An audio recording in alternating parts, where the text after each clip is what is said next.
Sareng Pak Ibu Ustadz sadayana, abi ngomong bahasa Indonesia we nya, campur-campur lah, mohon. Salasna mah kunaon kita harus, apa namanya, kenapa kita harus,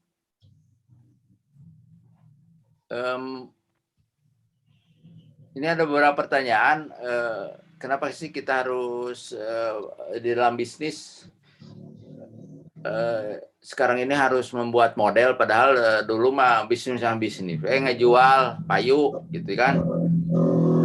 Tapi untuk apa namanya, kanggo kita bisnis lebih terstruktur, lebih bisa terencana dengan baik, maka model ini perlu kita lakukan untuk sekecil apapun usaha kita. Kalau bisa mah kita merencanakannya dengan baik di dalam bisnis ini. Karena persaingan sekarang itu ada, para pebisnis itu sebenarnya barang yang sama yang dijual itu bisa jadi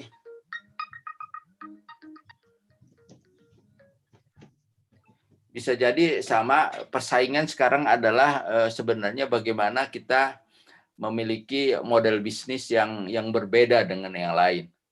Ya, jadi bisnis model ini begitu penting bagi kita, dan kenapa itu diperlukan? Karena memang persaingan sekarang adalah persaingan lebih banyak di bisnis itu model bisnisnya. Apalagi di era digital sekarang ini, bahwa bisnis model itu begitu penting. Sudah banyak misalkan pesaing kita, tapi kenapa ada yang lebih maju, ada yang begitu pesat, bahkan sampai tahap startup itu sampai memiliki dana sampai triliunan, itu karena mereka memiliki model-model bisnis yang baik. Nah, pertanyaannya adalah kapan sih kita atau lebih baik apa namanya, kapan sebenarnya bisnis model ini harus kita buat? Bisnis model ini harus kita buat sebenarnya sepanjang kita melakukan usaha ini, bisnis model kita buat. Terutama kita pada awal-awal bisnis yang apa namanya, bisa kita rencanakan dengan baik. Sehingga keuntungan yang ingin kita peroleh atau apa namanya, keuntungan perusahaan yang ingin kita dapatkan dengan baik itu lebih mudah dan tentu saja lebih jangka panjang. Bahkan kalau kita mendirikan usaha, sebenarnya keuntungan itu bagi kita semua, bagaimana perusahaan itu bisa bertahan lebih lama. Keuntungan sedikit, keuntungan barangkali menjadi nomor 2. Nomor pertama adalah bagaimana bisnis kita itu bertahan lebih lama dalam kondisi yang baik. Nah, mengapa kita akan coba menyampaikan model ini, karena model ini sebenarnya hanya sebuah alat, ya, bagaimana mengarahkan kita kepada keputusan-keputusan yang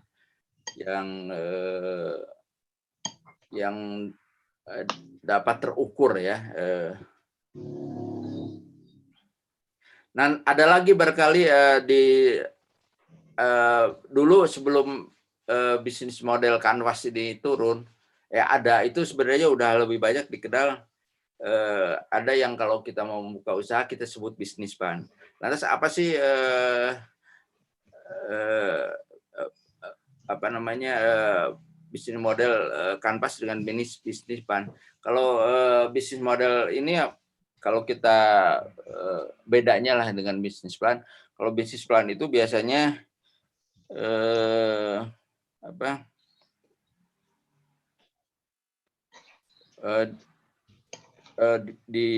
dibuat dalam bentuk yang sangat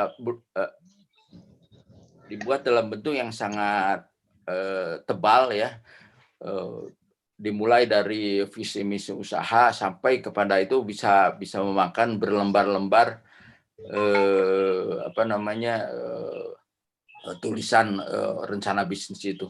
Tapi dengan menggunakan bisnis kanvas itu sebenarnya jauh lebih simpel dan sejak apa namanya yang ditemukan Osterwalder ini 2010, maka hampir semua perusahaan-perusahaan baik yang perusahaan raksasa maupun yang startup raksasa maupun seperti yang sering yang Pak Ustadz dan Ibu Ustadz lakukan itu bisa menggunakan bisnis kanvas dan mudah dimengerti dengan baik. Nah, kita nanti akan coba membedah satu persatu dari bisnis kanvas ini. Dan nanti barangkali setiap Bapak dan Ibu sekalian mencoba mempraktekannya dengan masing-masing untuk menghasilkan atau coba barangkali jika waktunya tidak mencukupi, boleh Pak Ustadz di antara Pak Ustadz yang sudah kebetulan membuat bisnis masyarakat, kemudian kita diskusikan bersama-sama.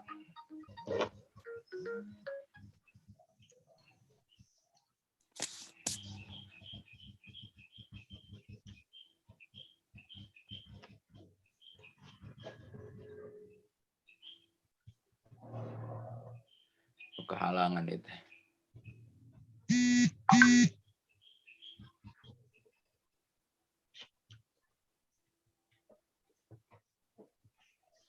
Oke. Nah, ini yang selama ini Bapak dan Ibu kenal barangkali bentuk apa itu yang namanya dimaksudkan dengan BMC, itu bisnis. Jadi kanvas itu sebuah lembaran yang kita buat, kita bentuk, kita buat kolom-kolom menjadi 9 kolom. Di situ yang menyatakan beberapa hal yang perlu diisi oleh kita semua.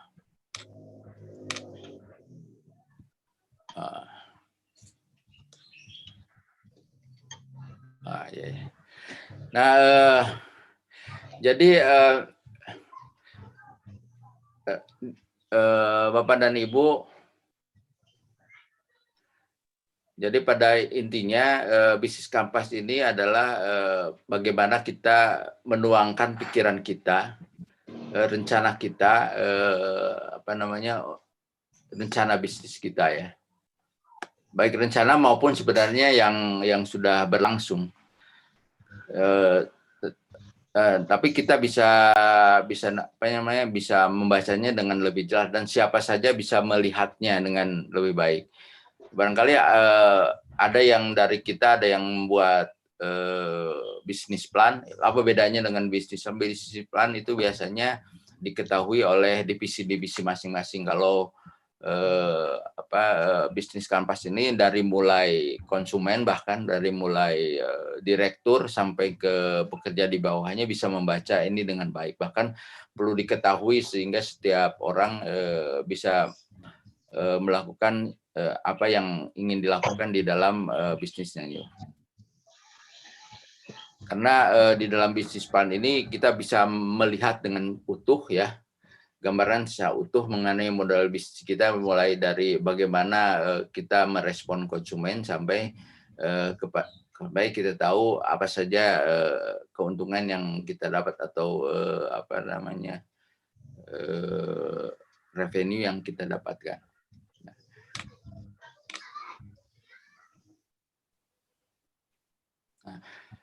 Kita harus apresiasi kepada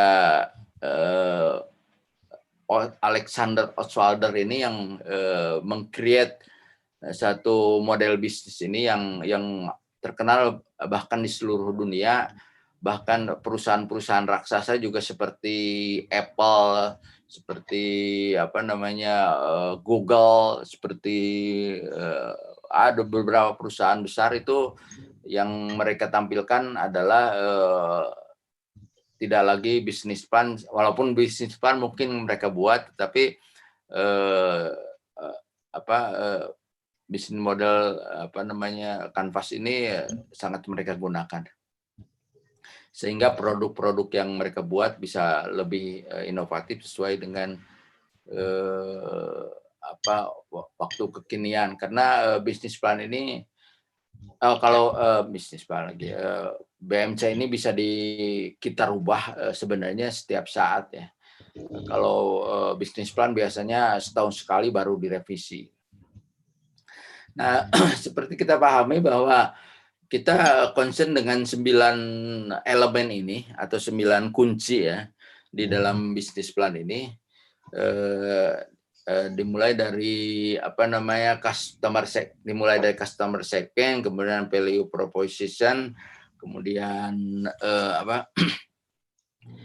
value proposition, kemudian yang channel ya, yang channel ini, yang ketiga ini channel, yang di sini, yang keempat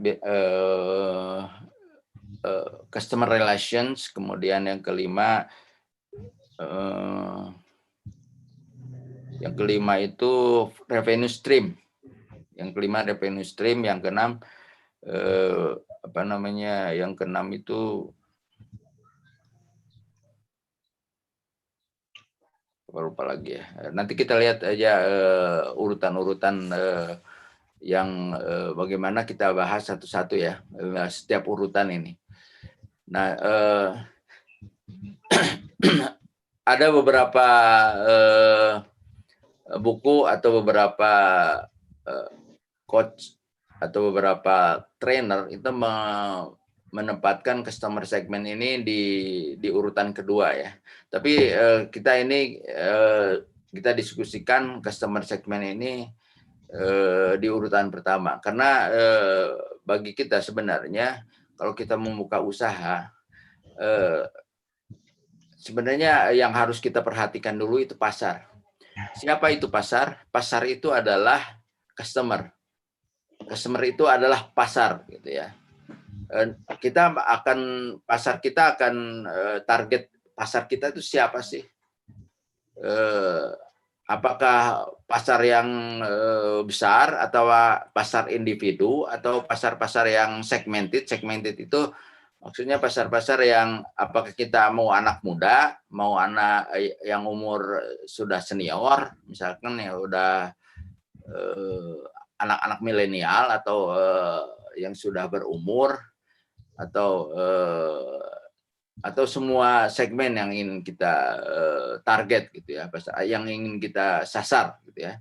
Jadi customer ini persis kita seperti kita mau menjual kemana sih? Produk atau layanan akan dijual itu ke siapa? Dan idealnya di sini tentu saja kita harus melakukan riset terlebih dahulu. Sebenarnya produk kita ini lebih cocok ke konsumen yang mana? Atau memang kita bisa targetkan dulu bahwa konsumen kita itu adalah yang ini gitu ya. Misalnya apalagi kita yang membuat fashion, produk fashion, maka fashionnya seperti apa, untuk apa, misalnya pakaian yang akan disukai oleh remaja seperti apa, yang akan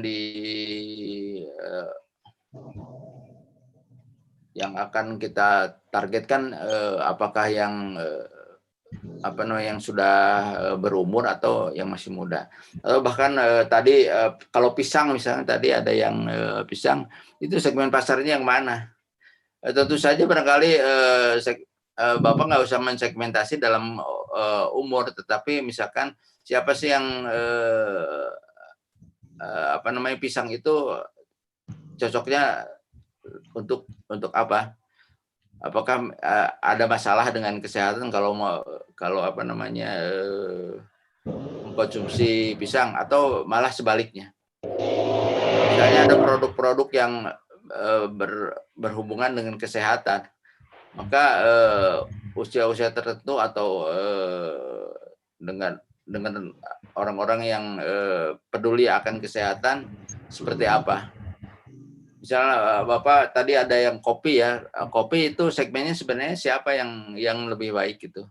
Atau ke pasar mana kita jual, atau ke kafe, atau ke pasar umum, atau ke mana? seperti itu. Jadi kita harus memilih dulu segmen ini, tentukan dulu segmen ini sasaran apa yang ingin kita sebagai pasar kita. Nah, sebenarnya dari sekian blok ya, penting sekali ini mengisi value proposition itu atau proposisi nilai ini. Ya, value proposition ini berisi produk atau jasa ya, barang atau jasa ya, atau lain apa yang akan kita tawarkan. Ya. Nah, tentu saja yang kita tawarkan itu sesuai dengan kita harus bahkan produk yang akan kita tawarkan itu harus sesuai dengan konsumen yang akan membeli membeli produk kita. Nah, apa saja sih di value proposition itu? Ini ada disebutkan di sini ada produk jasa yang baru belum ada sebelumnya. Kemudian maksudnya apa saja yang harus diperhatikan di value proposition itu terhadap produk kita yang seperti apa. Misalnya performance-nya, kustomisasi, misalnya ada produk yang bisa disesuaikan oleh konsumen, kemudian apakah produk itu bisa menyelesaikan masalah di konsumen, kemudian harga, kemudian akses, kemudian apa kita bisa tawarkan dengan kalau memilih produk kita ada yang risiko supaya meminimalisasi risiko, kemudian ada juga konsumen yang kita memenuhi permintaan mereka karena mereka hobi sekali dengan status yang tinggi misalkan. Terus ada produk yang kenyamanan seperti itu ya. Ini sisi yang harus kita perhatikan, kata-kata kuncinya sebenarnya ini. Apakah produk itu bisa menyelesaikan masalah misalkan. Ada bahasan tersendiri sebenarnya, ada kanvas tersendiri antara value proposition dengan konsumen yang barangkali kalau ada waktu kita akan bahas lebih detail lagi. Kemudian yang kedua, elemen ketiga yaitu channel. Channel itu adalah bagaimana kita memberi layanan ke konsumen supaya konsumen bisa dapatkan produk kita. Bagaimana cara konsumen dapat memperoleh produk kita dan beberapa di masa sekarang ini misalkan channel distribution yang dikenal oleh para milenial itu misalkan melalui website atau melalui media-media sosial atau kita menggunakan channelnya dengan dengan yang konvensional ya, bisa langsung konsumen bisa tetap melalui channel ini sebenarnya ada yang disebut di sini awareness ya. Jadi produk-produk kita informasikan dulu kepada konsumen sebelum produk tersebut dijual. Bahkan sekarang itu ada kalau para milenial bahkan tidak punya modal, dia menjual produk orang lain. Jadi produk kita bisa kita meminta jasa kepada ke orang lain untuk menjadi reseller. Jadi untuk mempercepat produk kita sampai ke konsumen. Nah, kemudian yang keempat, consumer relationship. Ini sangat penting ya. Karena hubungan antara konsumen dengan kita itu harus kita pertahankan supaya ada repeat order. Ya, agar lebih sustain, lebih sustain itu lebih berjangka panjang ya. Itu bisa beberapa consumer relationship ini ya, hubungan dengan konsumen ini bisa melalui jual beli biasa, bisa menggunakan apa namanya, orang-orang yang kita memperoleh bantuan dari orang lain, atau bisa juga sekarang itu di Tasikmalaya itu misalkan itu pesantren Al Idrisiyah itu dia menjual bakso ya, sekarang sedang ramai sekali di Tasik itu, bakso apa namanya, bakso Japri itu. Ya, itu mereka melayani sendiri. Itu karena gaya-gaya sekarang itu seperti itu ya. Seperti Ibu yang tadi, yang Ibu Ustazah yang dan Pak siapa yang Pak Ustadz apa itu yang jamur misalkan. Jamur bisa saja kita undang pembeli untuk memetik sendiri gitu ya. Yang mereka itu bahkan bagian dari cara-cara kita mempertahankan bagaimana hubungan itu supaya baik dengan ini. Kemudian juga ada ini ya, barangkali ini bagaimana co-creation ya. Judul co-creation ini sebenarnya terutama untuk tadi Ibu siapa, Ibu Ustazah apa itu yang tadi digital itu yang apa? Yang bikin tumbler. Ah iya. Itu ada co-creation ya. Co-creation ini sebenarnya bagaimana kita membuat produk melibatkan konsumen ya. Jadi konsumen yang menciptakan produk sendiri. Bisa dikreasi sama mereka, kita melaksanakan membuat produk itu berdasarkan keinginan mereka. Mereka dilibatkan mendesain. Seperti apa namanya, kalau yang terkenal, kalau boleh saya sampaikan, barangkali di antara Bapak itu semua tentu saja sekarang dengan komputer ya, tapi nggak tahu ada yang menggunakan komputer Apple atau tidak. Nah, co-creations ini apa namanya, komputer Apple itu melibatkan konsumen sehingga betul-betul apa namanya, komputer itu di komputer Apple yang digunakan berbeda dengan yang lainnya karena mereka sangat memperhatikan sekali masukan-masukan dari konsumen. Apa sih sebenarnya yang mempermudah mereka mengaplikasikan apa namanya, atau mengoperasikan Apple itu, iPhone bahkan itu, makanya mereka walaupun dengan harga yang sangat tinggi masih tetap aja apa namanya,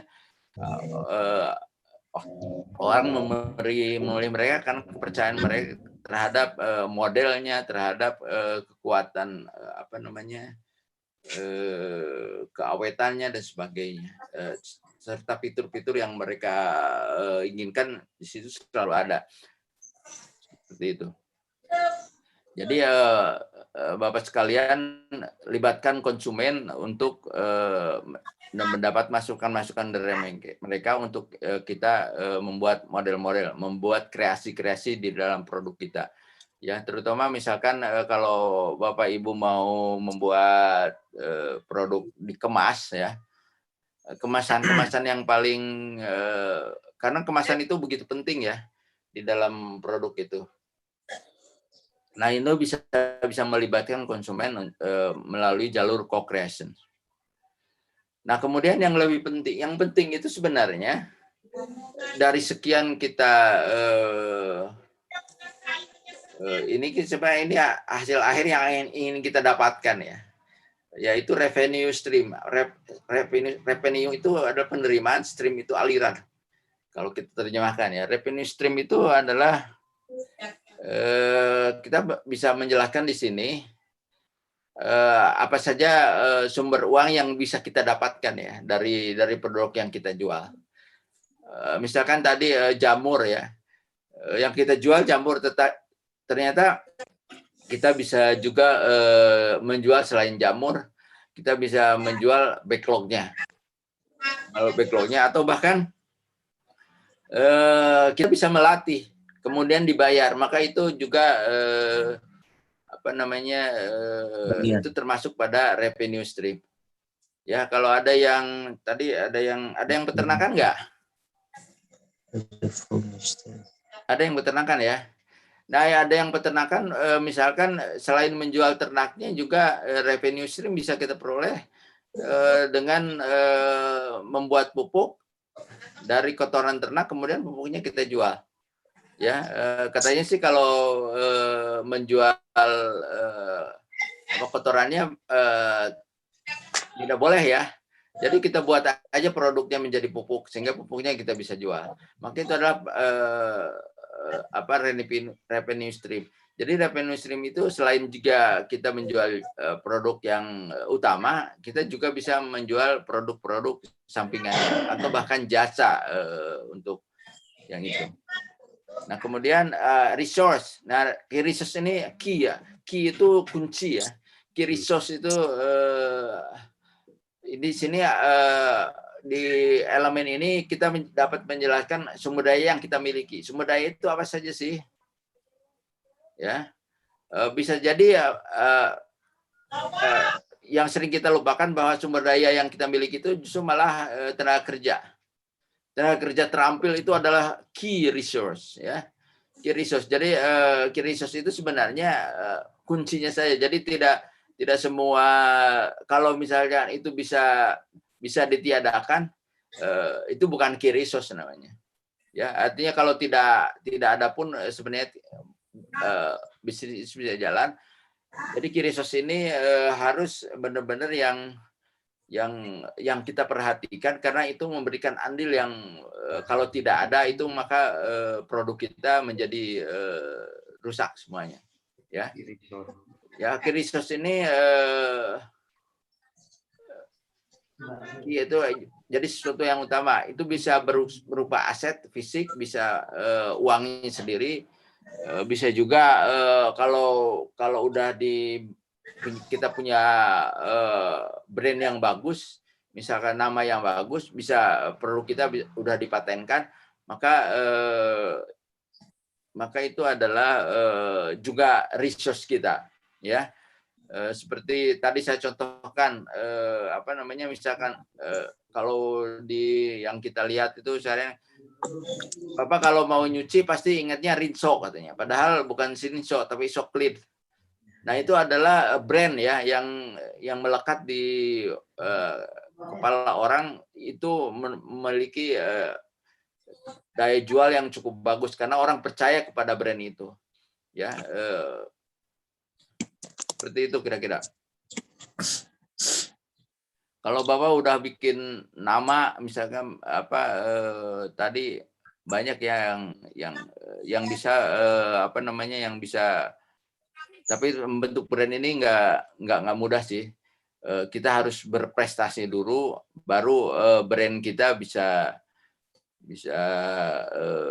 menjadi aset kita, menjadi key resource kita, bisa sumber daya utama kita, sehingga konsumen akan percaya kepada brand kita. Kemudian bagaimana di kolom 7 ya, key activities ini menjelaskan apa saja yang diperlukan untuk menghasilkan produk ya.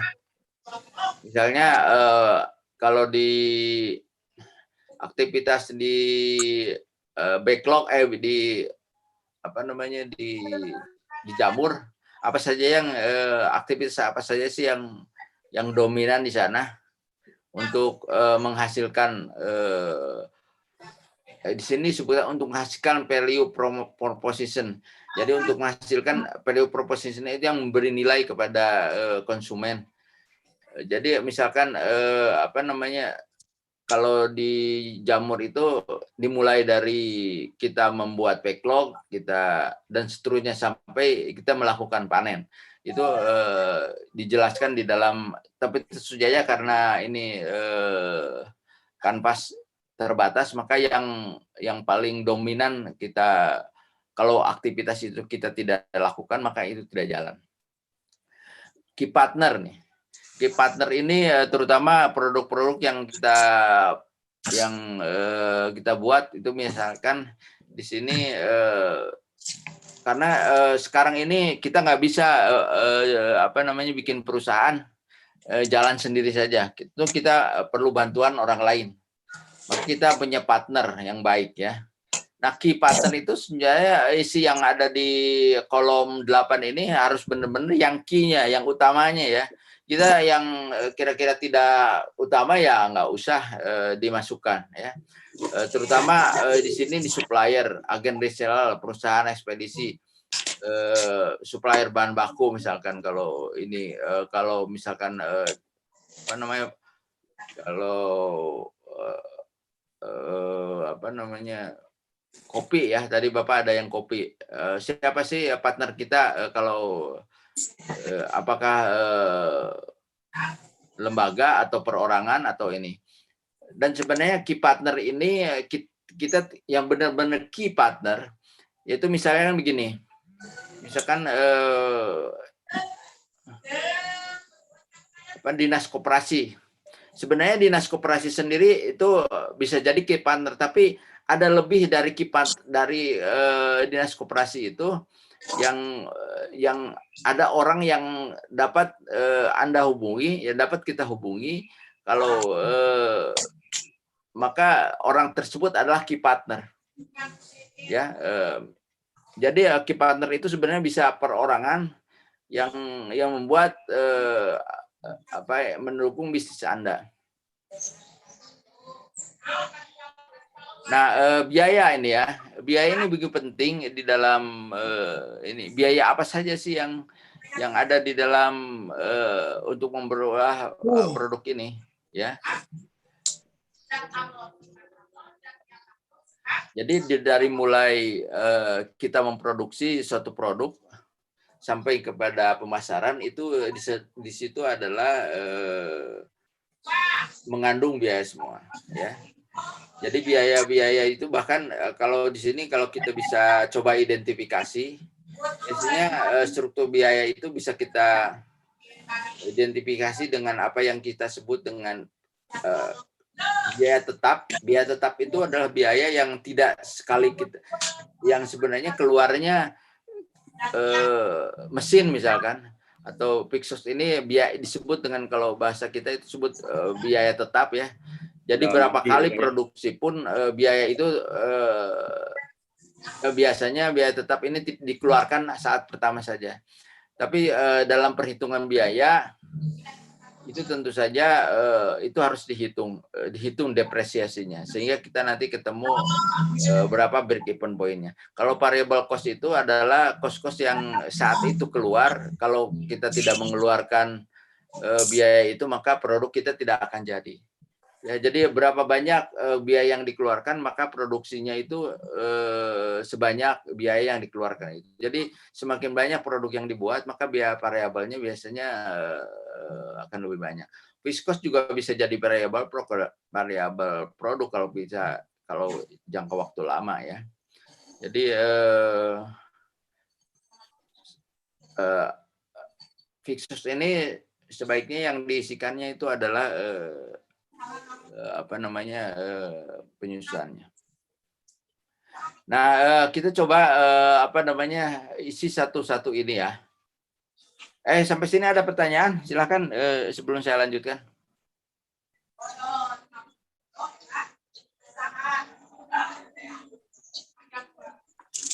Silakan Pak Ustadz, ada yang bagi saya terlalu cepat berkali menyampaikannya.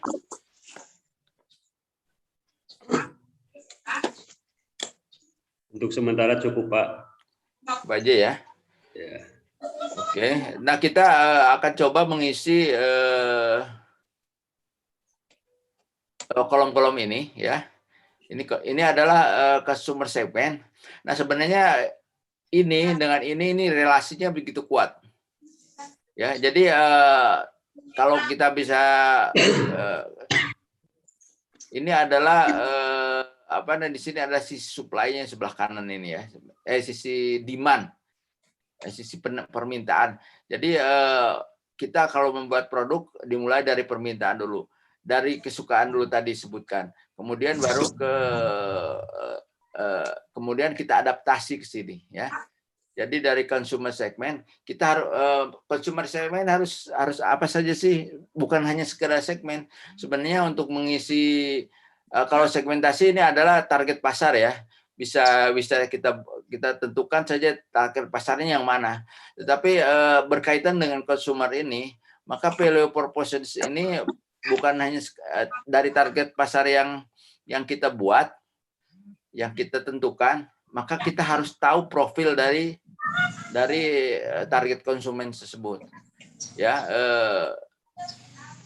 baru kita coba analisis dan nilai produk apa yang akan kita jual ke konsumen dan seterusnya ya. Ini sampai ke tadi cost structure nanti diisi. Nah, konsumen ini apa sih konsumen itu? Konsumen ini yang saya sebutkan tadi adalah kita harus, kalau sudah kita tentukan misalnya konsumennya siapa sih? Konsumennya siapa sih? Apa yang bisa dibantu dari jadi kita itu dalam pikiran kita nanti sebenarnya konsumen itu maunya apa sih? Kalau sebenarnya Bapak tadi punya produk kopi ya, yang disukai konsumen itu apa sih? Misalkan Pak Ustadz tadi udah menentukan konsumen, sebut saja tadi konsumennya itu kafe gitu ya. Yang dibutuhkan di kafe itu kualitas kopi yang seperti apa? Apakah Arabica atau Robusta? Dengan rasa apa? Tingkat keasaman berapa? Atau seperti apa yang dibutuhkan oleh mereka? Dengan kematangan seperti apa misalkan? Ya, jadi pikiran kita itu adalah bagaimana membantu konsumen tersebut. Nah, apa masalahnya? Kesulitannya apa? Sehingga produk kita itu bisa memecahkan kesulitan. Ini di sini ada keyword ini pain. Pain itu menunjukkan rasa sakitnya. Kalau kalau pain itu sakit ya sebenarnya. Tapi kalau kita terjemahkan lagi itu adalah masalah. Masalah yang dihadapi oleh konsumen itu berkaitan dengan produk Bapak itu apa saja. Misalkan tadi kopi. Kopinya terlalu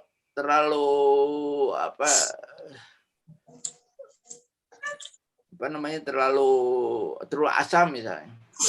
Terlalu asam. Maka kita bagaimana caranya supaya kopi kita tidak terlalu asam? Ya, misalkan atau tadi produk apa lagi tadi? Singkong lagi. Pisang ya. Nah, misalnya biasanya pisang itu cepat kalau sudah dibeli itu cepat busuk ya. Nah, Bapak harus memberikan keyakinan kepada konsumen itu bahwa produk Bapak misalkan produk pisangnya itu bisa bertahan sampai sekian lama. Ya, jadi panennya kapan sih supaya bisa memenuhi permintaan bisa memenuhi masalah yang bisa menghilangkan masalah yang dihadapi oleh konsumen. Misalnya tadi tumbler, wah itu gampang selama ini konsumen mendapat keluhan bahwa produk kita itu cepat luntur. Maka kita di value proposition itu harus meyakinkan bahwa harus meyakinkan kepada konsumen produk kita itu tidak cepat luntur. Ya, itu merupakan jaminan yang harus kita sampaikan kepada konsumen. Seperti itu. Ya, jadi riset kita terhadap konsumen adalah bagaimana kita harus meriset dulu keluhan-keluhan yang dialami oleh konsumen. Nah, kemudian nanti masuk ke value proposition, keluhan-keluhan itu kemudian kita jawab di dalam produk kita. Produk namanya value proposition. Nah, kemudian tadi kita contohkan tumbler yang mudah luntur gambarnya misalkan. Maka kita harus membuat produk itu dengan kualitas yang tidak mudah luntur. Saya tidak tahu bagaimana caranya, tapi bagaimana produk itu tidak bisa luntur. Dari tadi pain itu kata kunci yang di segmen konsumen itu pain tadi, maka kata kuncinya di sini kita bisa menyebut cure. Cure itu adalah bagaimana mengobati pain itu. bagaimana menyembuhkan pain itu, bagaimana menyelesaikan masalah itu. Jadi masalah yang dihadapi oleh konsumen kita pecahkan di produk kita. Yang tadi misalkan bagaimana jamur itu cepat layu, misalnya. Ya kita buat jamur itu agar tidak cepat layu. Misalnya pain-nya itu cepat layu, atau pain-nya itu ukurannya terlalu besar-besar. Ya, terlalu ukuran jamur kita terlalu besar, maka kita harus kita responnya dengan masalah yang dihadapi oleh konsumen. Jamurnya besar, kita harus menjualnya dengan ukuran-ukuran yang disukai oleh konsumen. Sedangkan ibu-ibu, kalau ibu-ibu rumah tangga itu tidak mau membeli tomat yang ukurannya besar, dia lebih suka ukurannya kecil.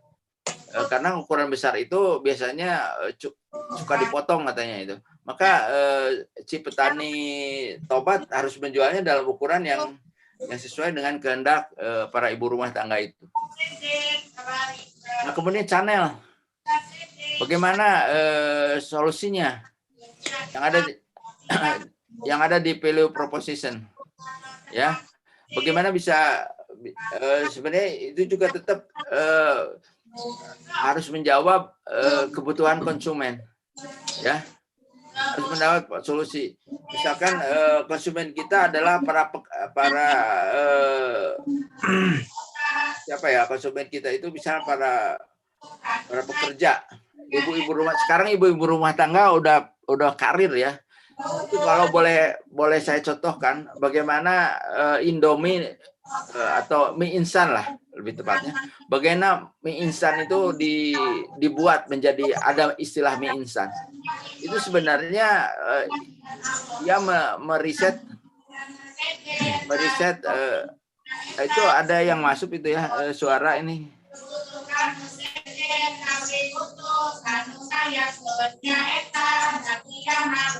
Biasa di mute dulu. Halo? Nah, gitu ya. Oke. Nah, bisa kita contohkan, ya. Misalkan sekarang ibu-ibu atau para wanita sekarang sudah bekerja, sehingga tidak sempat lagi memasak di rumah. Maka direspon oleh Indofood itu, ya, yang pertama kali membuat mie instan. Bagaimana dia menciptakan produk yang cepat saji. Maka terciptalah mie instan. Itu mendelivernya direspon oleh ini belum delivery, ya, masih customer ini. Masih masih pre-proposition. Bagaimana mie instan itu bisa menyelesaikan masalah dari ibu-ibu yang sibuk itu, ya, tidak sempat masak. Maka tercipta mie instan yang mudah sekali dipasaknya. Nah, seperti itu kira-kira bisa menyembuhkan ini. Nah, sekarang juga apalagi di masa pandemi ini, ya. Masa pandemi ini kita tidak bisa keluar. Apa saja sih produk kita bisa deliver istilahnya, atau bisa sampai produk kita ke konsumen. Nah, ini memerlukan channel, ya, memerlukan saluran, memerlukan saluran distribusi. Ini misalkan dengan Gojek, ya, itu bisa kita lakukan. Sekarang itu bisa GoSend dan sebagainya. Nah, ini kita coba pilih saluran distribusi ini. Nah, boleh misalkan distribusinya melalui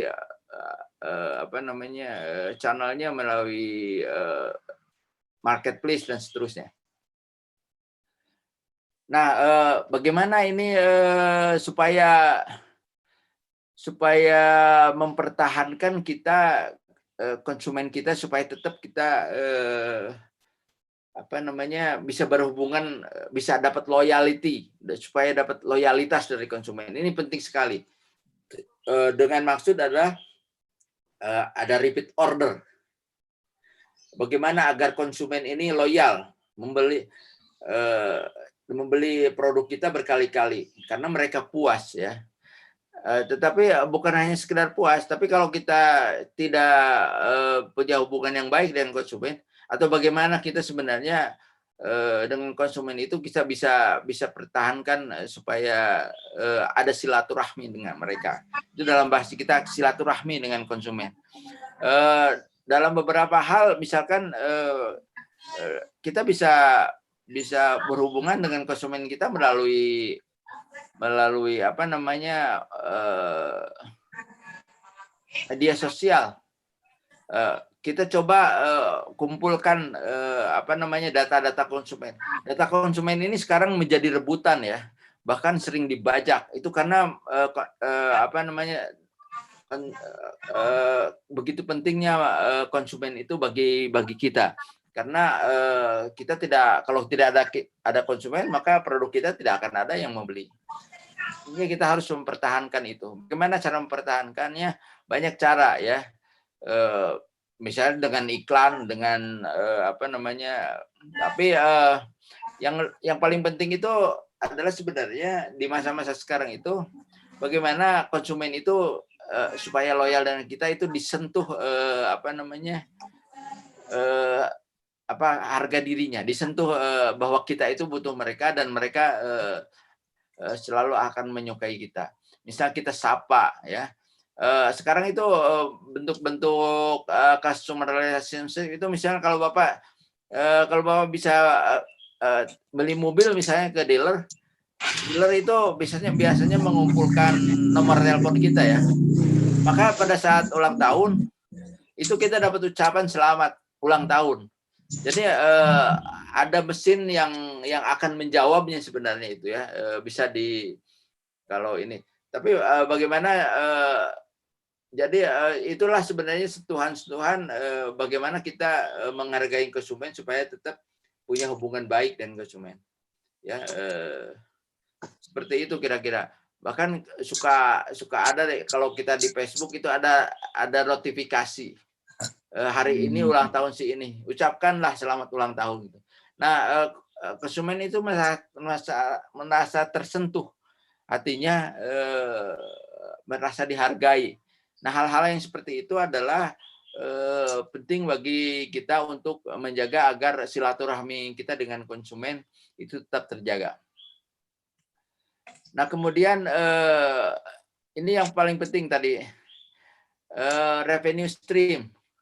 Ya, revenue stream itu kalau bila mungkin bagaimana kita mendapatkan uang sebanyak mungkin dari sumber-sumber bukan hanya dari produk utamanya, tapi bisa jadi apalagi dari pertanian, peternakan atau produk-produk lain yang tadinya ada istilahnya by product atau produk sampingan tidak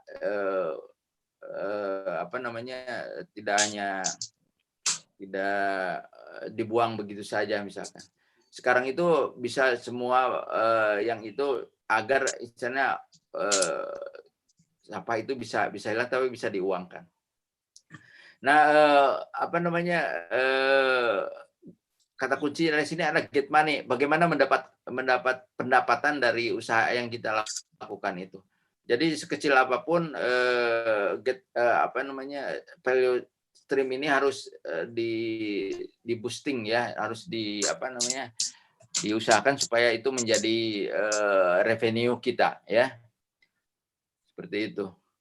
Jadi nah, kemudian key resource tadi saya sudah terangkan ini bagaimana key resource ini adalah agar perusahaan kita bisa berjalan dengan baik. Jadi di blog ini kita isikan apa namanya benar dimulai dari SDM sampai kepada peralatan ya, dimasukkan di sini. Apa saja yang kalau misalkan apa namanya tadi kebun kopi, siapa saja sih key resource-nya? Key resource-nya itu adalah petani kita yang terampil. Ya, kemudian ada lagi misalnya pupuk yang pupuk tertentu yang menurut Bapak itu adalah paling penting sehingga kopi robusta bisa bisa ditanam di dataran rendah, itu adalah key resource Bapak yang penting. Kemudian yang ketujuh adalah aktivitas, tentu saja untuk menghasilkan value proposition yang baik, maka aktivitas di situ kita cantumkan. Terutama adalah setiap aktivitas itu sebenarnya harus ada SOP-nya, ya. SOP-nya dicantumkan di situ, tapi agar tidak terlalu penuh, misalkan yang penting-penting saja. Nah, kemudian partnership. Ini partnership itu begitu penting di dalam untuk menghasilkan produk kita dengan baik, terutama produk manufaktur itu, misalkan supplier. Bagaimana kita bisa berkolaborasi, baik kolaborasi ke belakang maupun kolaborasi ke depan, ya. Atau partnership intinya backward partnership atau forward partnership. Backward partnership misalnya supplier, kalau forward partnership itu biasanya pasar kita. Bagaimana kita berpartner dengan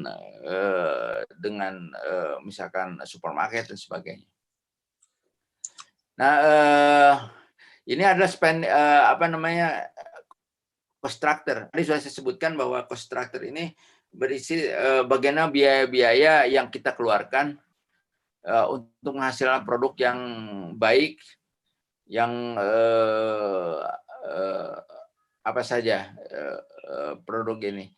Jadi ada kata kuncinya ada spending money. Spending money itu kalau bahasa kitanya itu adalah uang-uang yang, atau biaya lah, uang yang kita keluarkan untuk memproduksi sehingga produk kita bisa kita jual ke konsumen. Misalkan petani, misalkan kopi tadi, kita bisa spending money untuk apa saja sih? Untuk beli pupuk, untuk membeli, untuk bayar tenaga kerja, untuk pruning misalnya, atau dan sebagainya, ya.